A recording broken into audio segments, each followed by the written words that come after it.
Hello everyone, this is Grandmaster Miguel Santos, and today I'll show you the game where I managed to beat Hikaru Nakamura.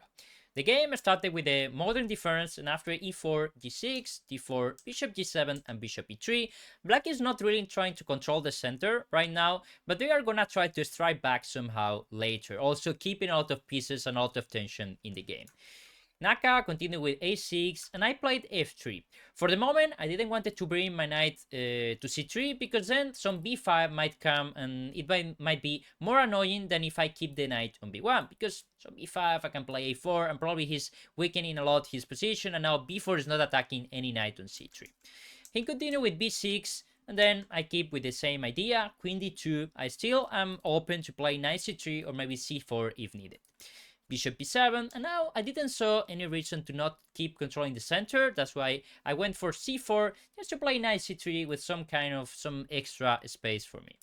d6, knight c3, and knight d7.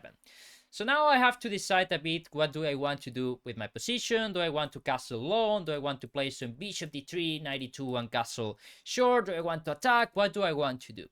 So I figured out that actually this bishop on b7 is not really gonna be a great piece, and actually it's also a bit annoying for him since he's blocking the b file, so probably my king is gonna be extremely safe on the queen side. So I probably want to go for long castle. I can go long castle now, but I decided that if I play h4 first, I might get some extra information on how he wants to put the pieces, because okay, I'm definitely gonna play h5 next if he don't do anything, so you have to decide. He can go h6, h5, knight f6. He finally went for h5, which is always weakening the g5 square, so now I'm going there with my knight. Knight on g5 is extremely good always in this kind of position, because he cannot ever play f6, because okay, will make all his pieces very bad, so the knight on g5 is always very annoying for black. He continued with c5 now, especially now that my knight cannot go to e2 and take here. Probably I don't want him to take on d4 because my pieces will be kind of misplaced. So I want to play d5, and here he plays extremely strong with the move b5. I believe if black plays something like queen c7 or something like that, probably I can go some a4. There is no counterplay on the queen side, and this kind of position might be very annoying later, because also the bishop here will be stuck for the rest of the game. So here he wants to find some kind of Volga position with b5, which makes a lot of sense, and actually it's probably the best decision for black. I took on b5 and queen a5. So here I have to start being a bit careful with all the tricks, right? He wants to take on b5, and if bishop takes, I might have to consider some bishop c3 as well. So for now, I wanted to play a4, just make this as solid as possible, and this way I don't have to worry so much about that. He didn't continue with knight gf6. He don't have any hurry taking here, because it's not like taking myself on a6 will change so much the outcome. So now I have to decide a bit. Do I want to take on a6? Do I want to keep developing the pieces? And of course, long castle is not anymore an option, because the king will be extremely open there. So here I finally decided that I will go bishop e2 and short castle. A b5, I probably should take with the bishop, bishop e6 and castle.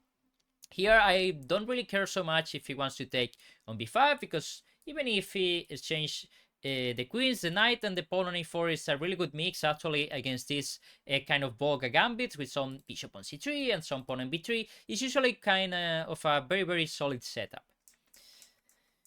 Short castle came, and then I decided to bring my knight to f2. Probably the knight on g5 is not going to do anything else. I mean, the knight here is kind of misplaced, because the most amount of the game is gonna be played on these three files right now, so probably knight on g5 is just misplaced, and that's why somehow I wanted to come back to f2, and maybe at some point I come back to d1 and c3 to make this rock solid on b5.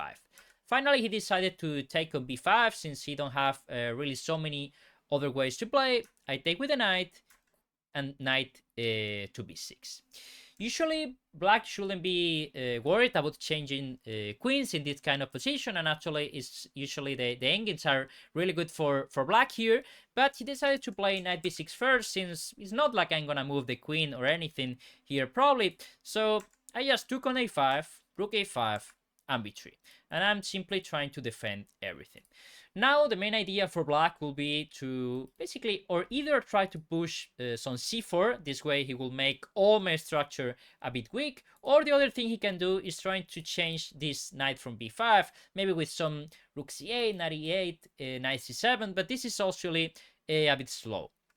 So he went for knight fd7, also activating the bishop, and I have to move the rook. And I thought rook b1 makes a lot of sense, because maybe at some point I even want to create some break with the move b4. He continued with rook b8, and now we reach the kind of position in Volga Gambit where you have a pawn up, but it's not so easy to follow up with white because the position is kind of stuck for you, and if you move some pawn, you're actually going to create yourself some weaknesses. So in this kind of situation, what you want to do in general is to consolidate your position first, and then you are going to try to push, but usually trying to push so early is just going to create a lot of weaknesses for you. That's why I started playing rook fc1. I know this file might end up being open at some point. I also know he wants to play c4, so it makes a lot of sense to put the rook on this file for later. He continued with rook b7, which is, I mean, a very logical move. Is getting the rook out of the possible knight coming here if he plays on c4, knight d4, and also it might allow black to play on knight e8, knight c7 idea to change this knight. So it basically goes with all the plans for black. And now still I want to consolidate my position. I know a move like rook b7 is usually waiting, so I prefer to improve my position as more as possible before doing something concrete, and that's why I went for king f1, rook a8, and I continue with bishop d2. The idea with bishop d2 is that now I might want to play a5, especially if he goes for some c4. I want to play a5 and then to take on c4. So basically I'm trying to avoid c4.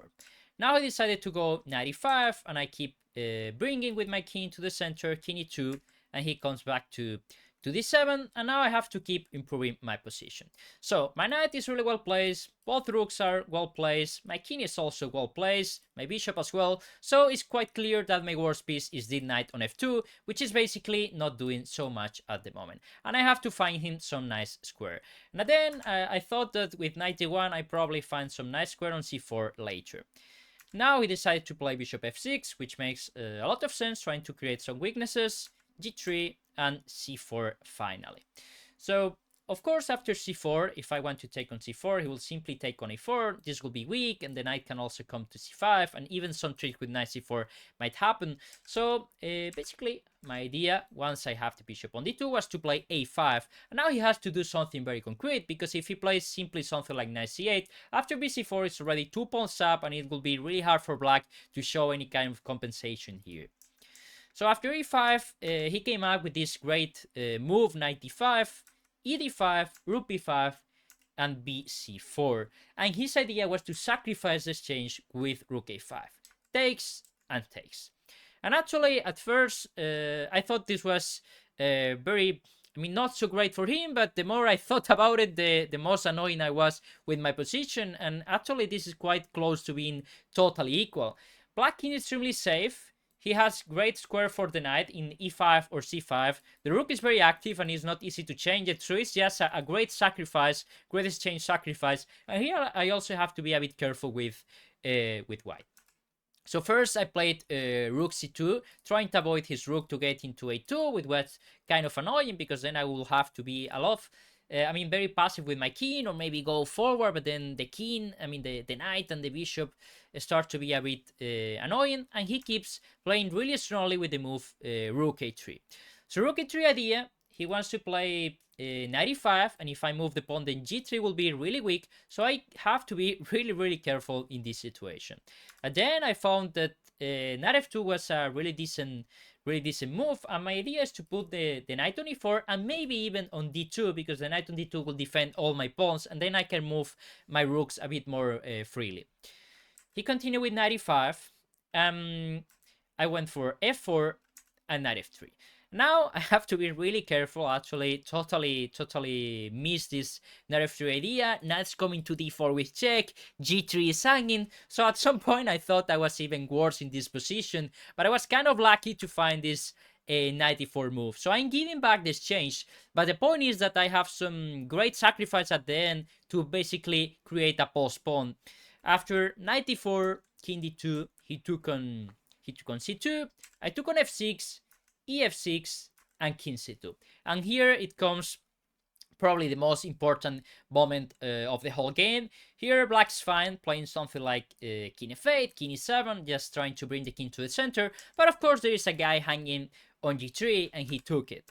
And the thing is that it seems quite awesome, but after rook b8, king g7, and c5, there is no way to stop this guy here. If you take on c5, it's quite simple to calculate. You just go d6, there is no rook d3 next, so you can give a couple of checks. But then d7 is coming, and I'm gonna pick the whole rook. So, best thing that black can do here is to play rook a3. Now I have to be, again, a bit careful. If I take on d6, he can play rook a7, and these 2 pawns is basically only counts as one, and he also has some g5 and then h4 idea. He will create a lot of counterplay, so it's much better to just play c6 for 2 reasons. Basically, if I pick up the d6 pawn now, it will be totally winning because these 2 pawns are really strong, so you have to be really careful with that. And also I'm threatening c7. So now he plays rook a5, really strong move to put the rook on c5, where he's very active and he's also attacking the pawn all the time. And I continue with king b3. He cannot really take the pawn because after c7 will be just winning. I cannot play c7 here because of course there is this check and he will pick the pawn. Now after king b3, he continues with rook c5 anyway, and I play rook d8. So the whole point is that, again, he cannot really take the pawn because I have c7, so he has to do something very quickly, and he finds these g5 moves basically to create all the compensation with this h5 pawn that is trying to get a lot of counterplay. After g5, I have to take, and now he keeps creating counterplay with the move h4. The key thing is that actually after rook d6, h3, and all the key is that I have rook h6, and I am on time to stop the pawn. He took on d5, I took on h3, and now the rook is simply coming to c3 to help this guy to go all the way to c8. So rook g5, simply c7, followed by rook c3 will come. So he gave this check on b5, king c4, and rook b6. Like king c5, finally rook b2, he's trying to get some counterplay from the back, and at the same time he wants to get some counterplay with the king. And now I played c7, check, king d6, and after king g6, I'm simply winning with rook f3. He can never take the pawn because I will be taking on f7.